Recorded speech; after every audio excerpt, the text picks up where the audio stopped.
Bienvenue à celles et ceux qui nous rejoignent pour suivre en direct le voyage du pape François au Maroc. Le pape François qui arrive à l'instant à l'Institut Mohamed VI pour la formation des imams, des morchidines et des morchidates, donc des hommes et des femmes.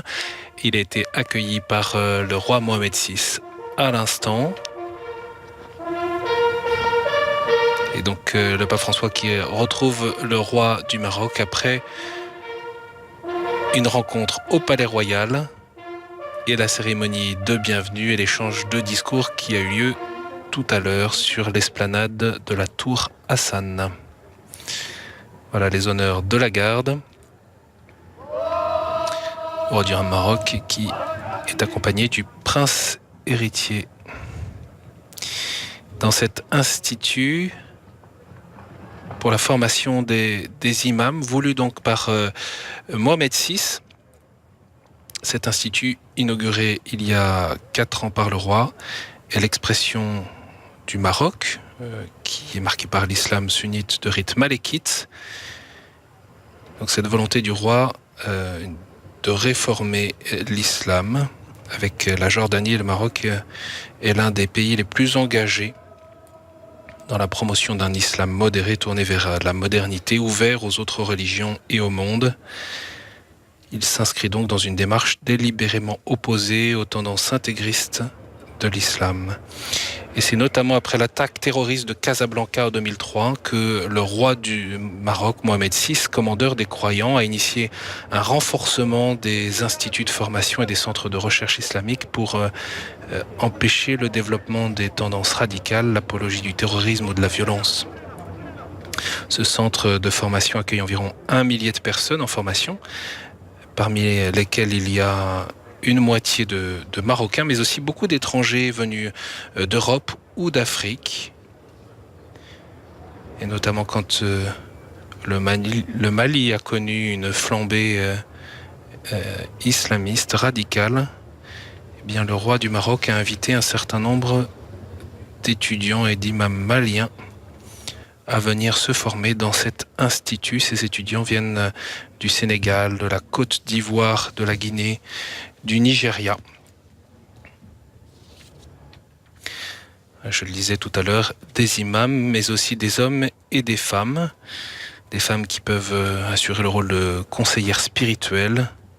Le Maroc rappelait également que les femmes pouvaient tenir la fonction d'adoul, qui signifiait la fonction de notaire de droit musulman. On peut noter aussi que dans cet institut de formation, eh bien, pour parler du christianisme, c'est la responsable de l'église protestante du Maroc qui a été sollicitée pour écrire un livre de présentation de la foi chrétienne. Voilà, pour que ce soit des chrétiens qui parlent du christianisme. Nous aurons tout à l'heure des témoignages d'étudiants dans l'hémicycle de cet institut de formation. Il n'y aura pas de discours du pape François lors de cette étape, mais les salutations du ministre des Abous et des Affaires islamiques qui présentera le rôle de l'Institut, ainsi que des témoignages d'un étudiant européen et d'un étudiant africain. Nous aurons aussi un temps musical, un temps spirituel avec une œuvre interprétée par l'Orchestre Philharmonique du Maroc qui fait écho à cet événement qui se passe tous les ans à l'automne avec un concert intitulé « Les religions à l'unisson » et qui va tisser cette fois-ci pour le pape en musique la profession de foi musulmane, l'Ave Maria et la profession de foi juive. C'est une création libanaise que nous pourrons entendre tout à l'heure. Alors, le pape François, dans son discours sur l'esplanade de la Tour Hassan, il a évoqué cette visite à l'Institut Mohamed VI pour les imams. Il a indiqué que cette visite était importante pour encourager la formation adéquate et saine contre toutes les formes d'extrémisme qui conduisent souvent à la violence et au terrorisme et qui en tout cas constituent une offense à la religion et à Dieu lui-même. Nous savons en effet combien une préparation appropriée des futurs guides religieux est nécessaire, a déclaré le pape, si nous voulons raviver le véritable sens religieux dans les cœurs des nouvelles générations. Le pape François a insisté sur l'importance de la culture du dialogue. Il est indispensable d'opposer au fanatisme et au fondamentalisme la solidarité de tous les croyants ayant comme référence inestimable ces valeurs qui sont communes et notamment la fraternité. Le pape François qui insistait en réponse à un discours très engagé et clair du roi du Maroc Mohamed VI qu'il fallait toujours passer de la simple tolérance au respect et à l'estime d'autrui. La liberté de conscience et la liberté religieuse, disait-il, ne se limitent pas à la seule liberté de culte. À passer de la simple tolérance au respect et à l'estime d'autrui. Ainsi, les croyants pouvaient contribuer à la construction de ponts entre les hommes. Et c'est dans cet hémicycle, donc, avec ces étudiants, que va se dérouler cette rencontre. Une rencontre qui va commencer par un temps de projection vidéo.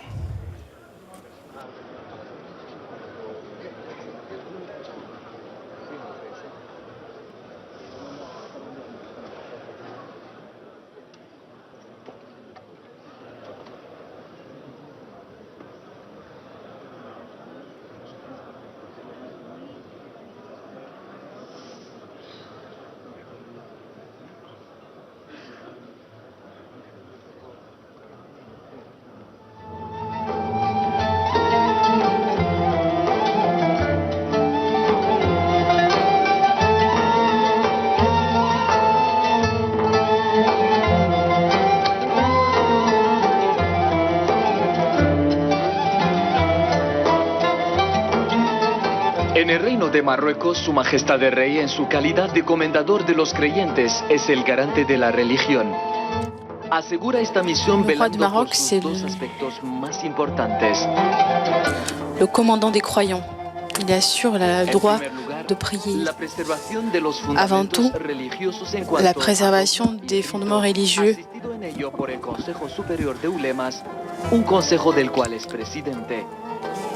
Et la formation d'un conseil, un conseil auquel lui, le roi, est le président. L'Institut promeut aussi différentes activités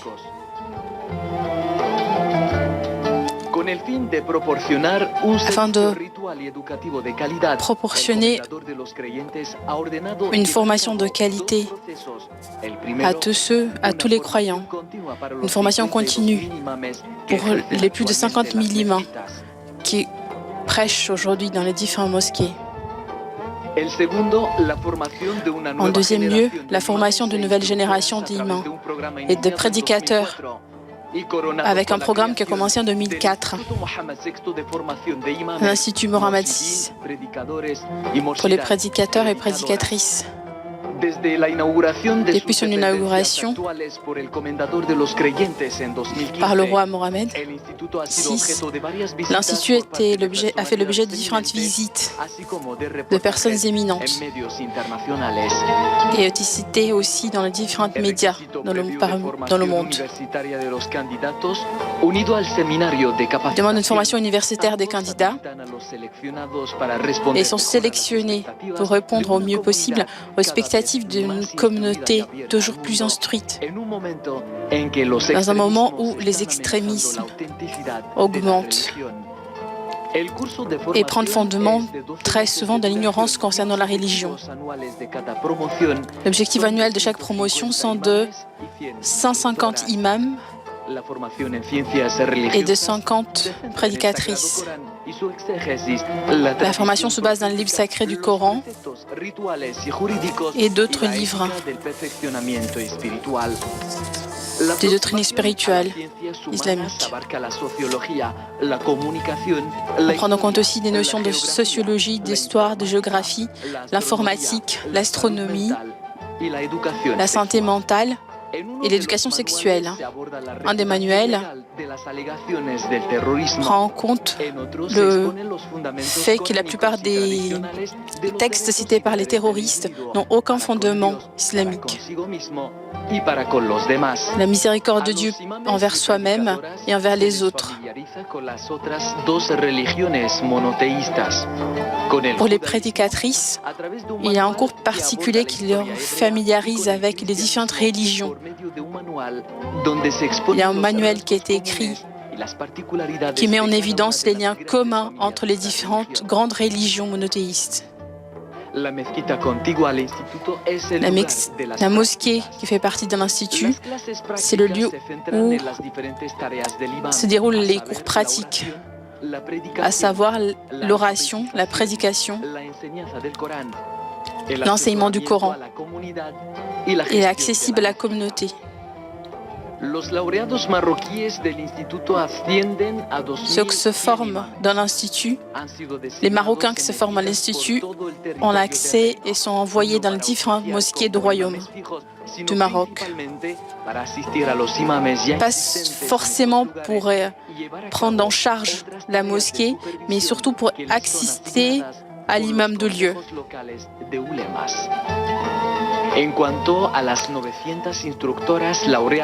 En ce qui concerne les 900 prédicatrices qui ont fini leur formation, elles sont envoyées dans les différents villages aussi pour faire des cours d'éducation morale aux différentes femmes,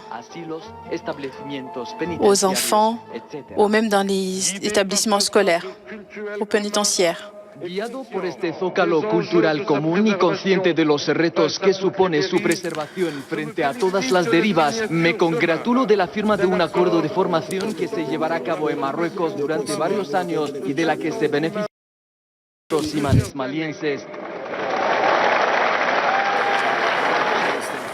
Cette formation de 2 ans sera dédiée surtout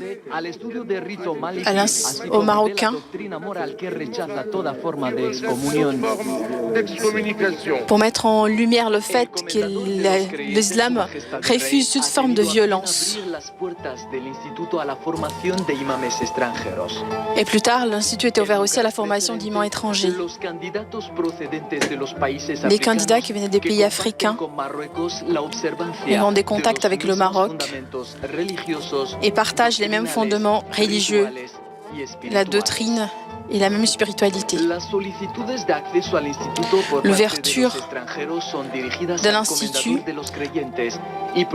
vers les imams étrangers dépend des relations avec les différents pays.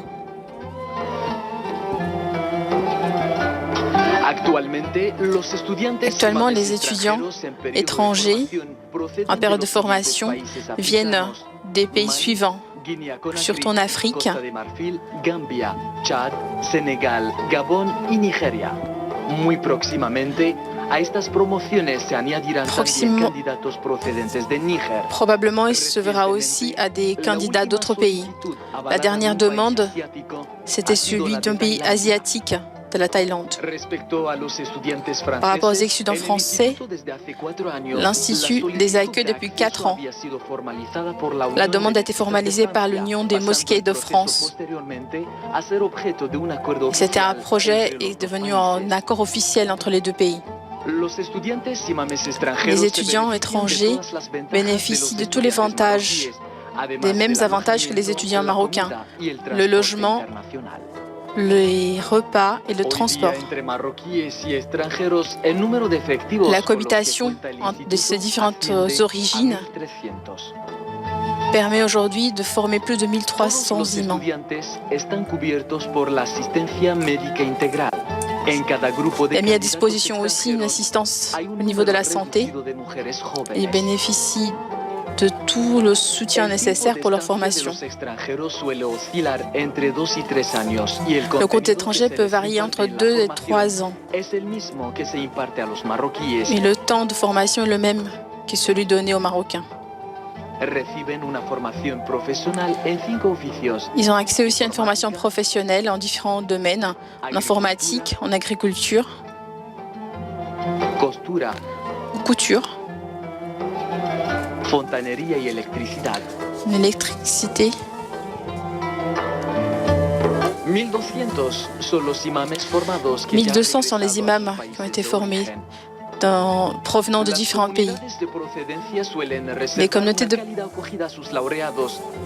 les pays de provenance réservent un bon accueil aux différents candidats, puisque l'objectif c'est de contribuer à la formation et l'enrichissement de la foi islamique et éviter toute diffusion d'idées extrémistes. Les étudiants ont aussi accès à des espaces pour les cours physiques. Les célébrations des fêtes religieuses représentent des moments de grande élévation morale.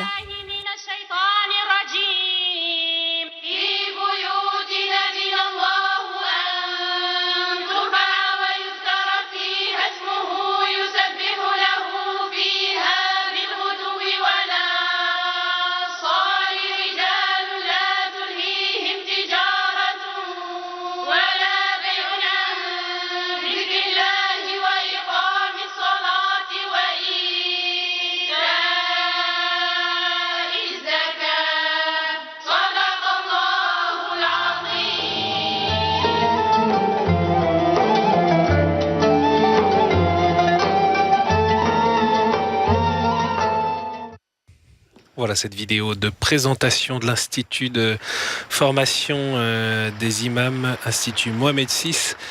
Et donc en espagnol, vous l'avez compris, pour que le pape François puisse directement comprendre les différents éléments de ce qui fait la formation de cet institut. Le pape François qui est aux côtés de Sa Majesté le Roi du Maroc. Et c'est maintenant le ministre des Affaires religieuses, le ministre des Abous, qui va prononcer un discours. Au nom de Dieu, Majesté, Sainteté, au XIIIe siècle, le pape Grégoire IX envoya M. Thomas di Celamo d'écrire la première, donc lui confia la traduction des écrits de Saint François d'Assise. Et François d'Assise, avant de rendre visite en Égypte, voulait passer au Maghreb, au Maroc, mais la maladie l'en a empêché. C'est-à-dire que la papauté était au courant de l'existence du Maroc il y a 8 siècles.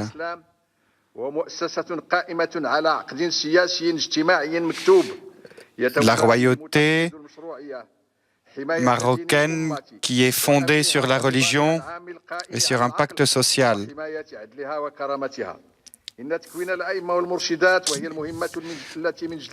La formation des imams et des mourchidines et des mourchidates s'inscrit dans le cadre de ce que la religion prescrit. Et pour cela,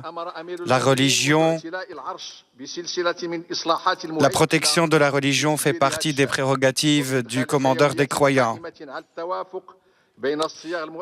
Et cela inscrit une dynamique de rencontre entre la société et la religion.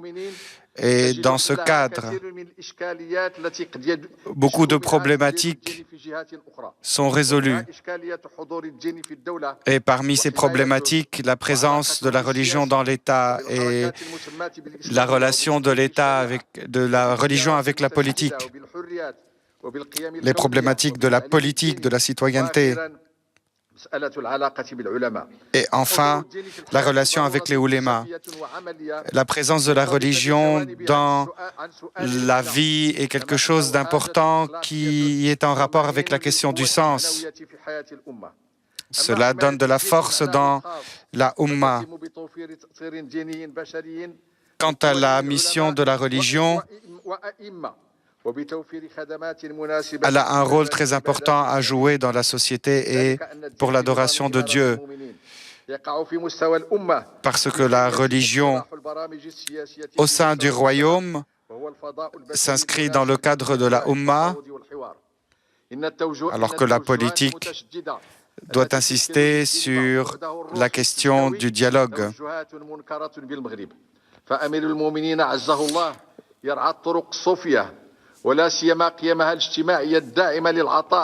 Le roi appuie tous ces projets, d'autant plus qu'elle touche aux pauvres.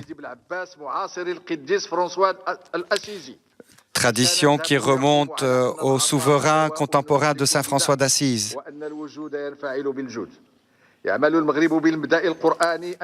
Maroc suit l'appel du Coran, pas de contrainte dans la religion. C'est pour cela que la pratique des libertés dans l'espace commun est quelque chose de respecté.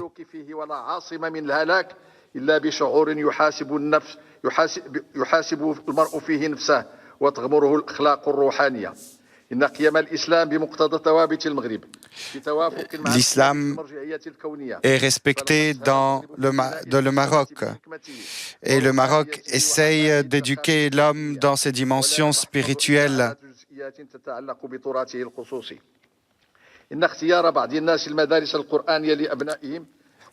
Le fait que des gens choisissent l'école coranique pour leurs enfants leur permet d'adhérer au programme scientifique.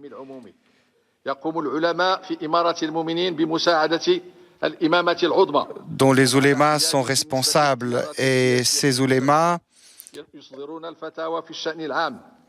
respectent l'espace qui leur est imparti. Ils édictent des fatwas qui rejettent le fondamentalisme.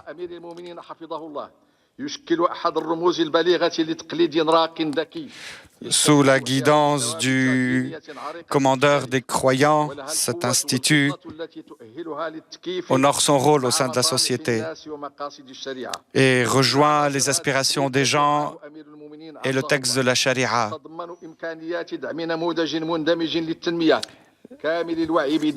Cet institut respecte un programme qui personnalise l'homme envers lui-même et envers les autres.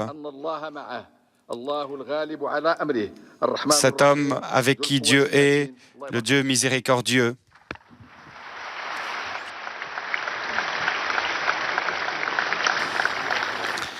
Le discours du ministre des Abous et des Affaires islamiques à l'instant dans cet institut de formation des imams. Et maintenant, c'est donc le témoignage d'une étudiante. Que la paix soit avec vous et la miséricorde de Dieu. Majesté, sainteté, je m'appelle Hind Osman. Je viens de Nigeria et je suis une biologiste de profession.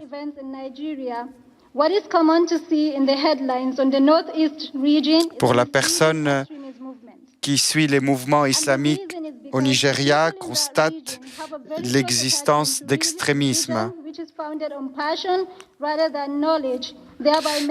Et pour cause, dans les régions atteintes d'extrémisme,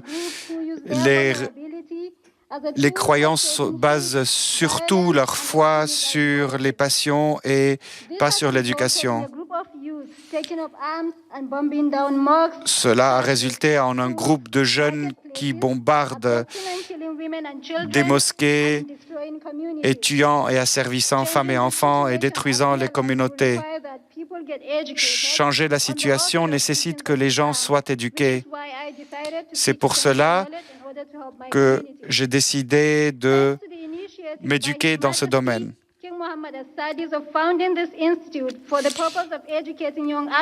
Sa Majesté Mohammed VI a fondé cet institut dans le but d'éduquer les Africains et pour la transformation des sociétés. Une fois mon diplôme obtenu, je vais pouvoir convaincre les gens d'agir autrement. Je vais pouvoir convaincre les autres que les femmes sont égales aux hommes. Je vais pouvoir écarter l'extrémisme à travers la transmission du savoir et à travers l'amour et la convivialité pacifique entre chrétiens et musulmans dans ma communauté. Et enfin, je voudrais adresser toute mon appréciation à Sa Majesté Mohammed VI pour tout ce qu'il m'a donné et qu'il a donné à mes collègues. Je voudrais aussi remercier Sa Sainteté, le Pape. Merci beaucoup et que la paix soit avec vous.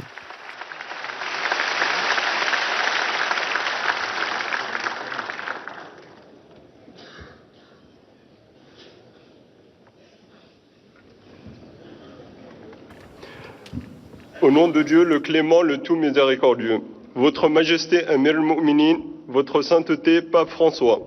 Assalamu alaikum wa rahmatullah. Je m'appelle Abou Bakr Hamid Douche, j'ai 25 ans, je suis né en France où j'ai obtenu mon diplôme en dessin industriel.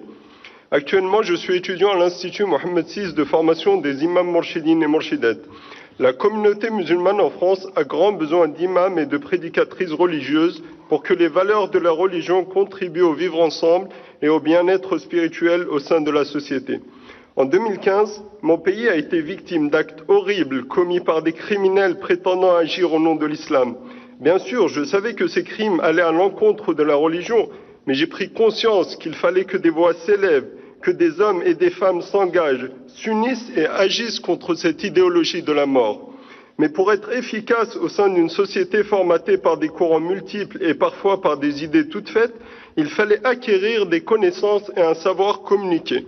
J'ai eu la chance, par l'intermédiaire de l'Union des mosquées de France, de me porter candidat pour étudier à l'Institut Mohammed VI de formation des imams mourchidines et mourchidettes.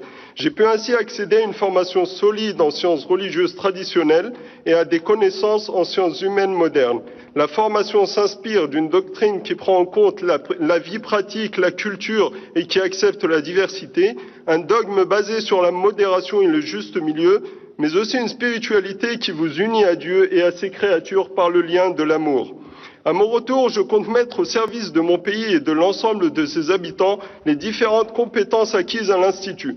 Je souhaite mettre en pratique et transmettre ces connaissances et surtout cet esprit de paix, d'amour, de fraternité et de tolérance. Je tiens donc à remercier Sidna Mohammed VI, commandeur des croyants, pour cette formidable expérience. Je prie Dieu de l'assister dans sa mission et de le récompenser. Je salue également Sa Sainteté Pape François et le remercie de nous honorer de sa visite en ce jour. Voilà donc 2 témoignages d'étudiants dans cet institut Mohammed VI pour les imams.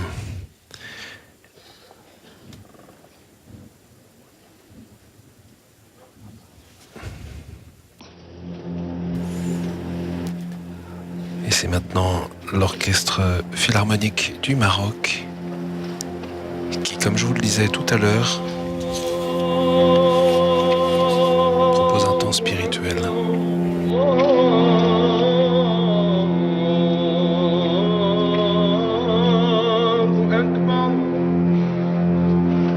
أشهد أن لا إله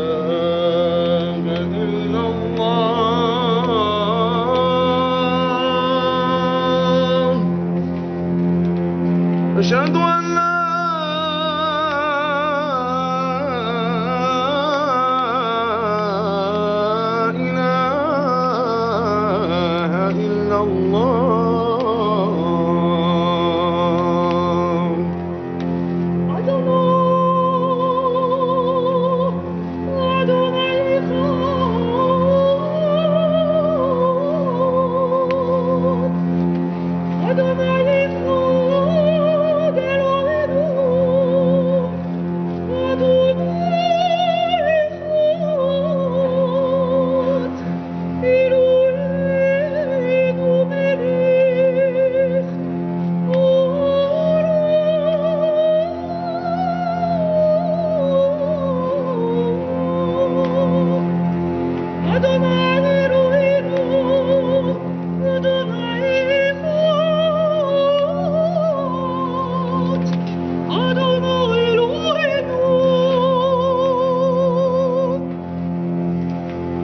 أشهد أن محمدا رسول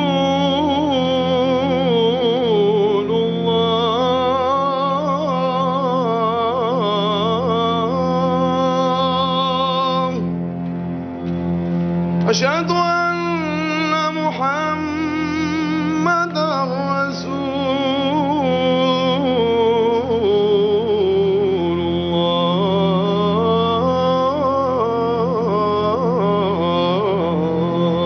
الله شهد خيم غنيمو أدوناي خود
intense émotion offerte par l'orchestre philharmonique du Maroc qui interprète cette œuvre d'un compositeur libanais sur le thème des religions à l'unisson. La musique qui permet de mêler intensément et magnifiquement les professions de foi des juifs, des chrétiens et des musulmans. Elles sont à la fois distinctes et belles ensemble. Et peut-être que la musique dit quelque chose de ce à quoi peut conduire la culture de la rencontre souhaitée par le pape François, ici au Maroc et dans les pays où il est passé. Voilà, les étudiants qui ont témoigné viennent saluer le pape François et le roi Mohamed VI, commandeur des croyants, de tous les croyants, aime-t-on à rappeler, au Maroc.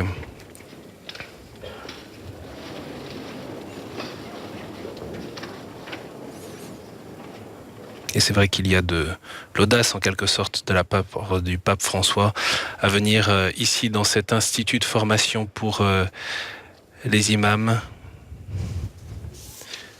cet institut Mohamed VI à Rabat, se place en cœur de la formation théologique, spirituelle et humaine des imams, des morchidines et des morchidates. Le chef d'orchestre qui vient saluer aussi le Saint-Père et Sa Majesté le Roi.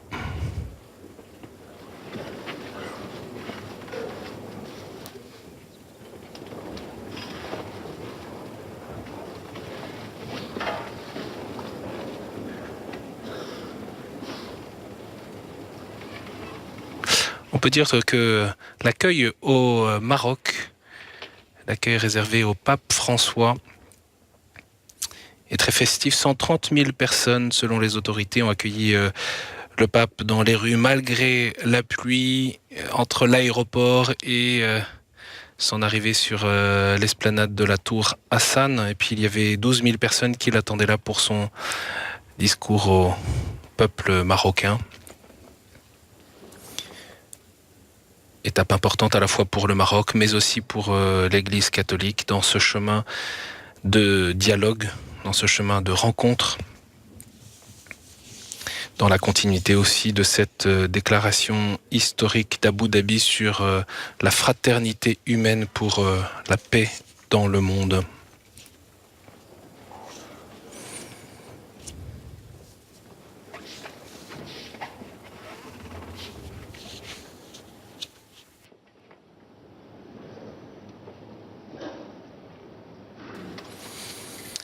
Et le Maroc veut tenir sa place et son rôle pour consolider un islam modéré. On entendait tout à l'heure le ministre des Abous évoquer l'importance de la formation, évidemment.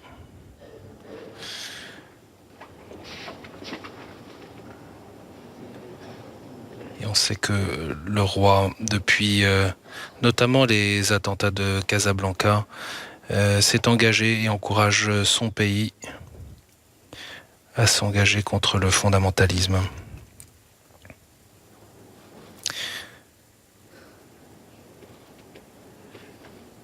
Là, il y a eu la fondation de cet institut de formation il y a 4 ans, mais aussi l'érection d'une conférence panafricaine des oulémas, encouragée notamment par le Maroc. Les oulémas sont ceux notamment qui disent le droit. Et l'érection de cette conférence panafricaine des oulémas a son siège à Fès.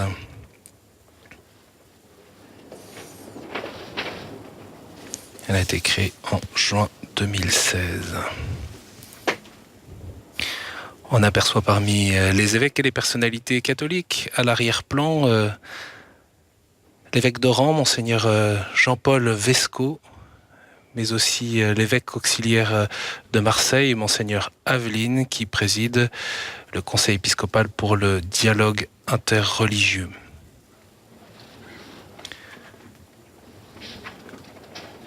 Voilà l'échange de cadeaux dans cet hémicycle de cet institut de formation. On peut indiquer aussi que dans cet hémicycle sont présents des étudiants de l'Institut écuménique de théologie qui ont été invités à se joindre à cette rencontre.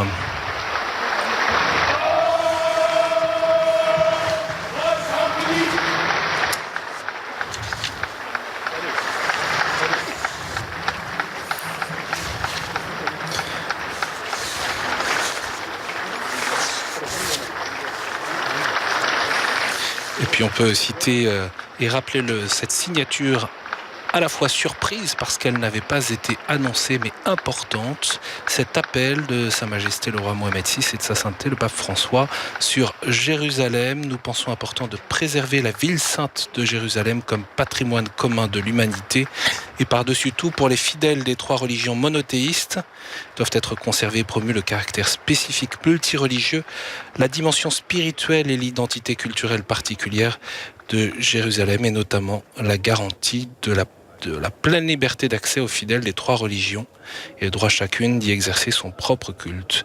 De sorte que dès Jérusalem, de la part des fidèles, s'élève la prière à Dieu, créateur de tous, pour un avenir de paix et de fraternité sur la terre. Voilà cet appel important qui a été signé tout à l'heure au Palais Royal. Nous nous retrouvons dans un instant.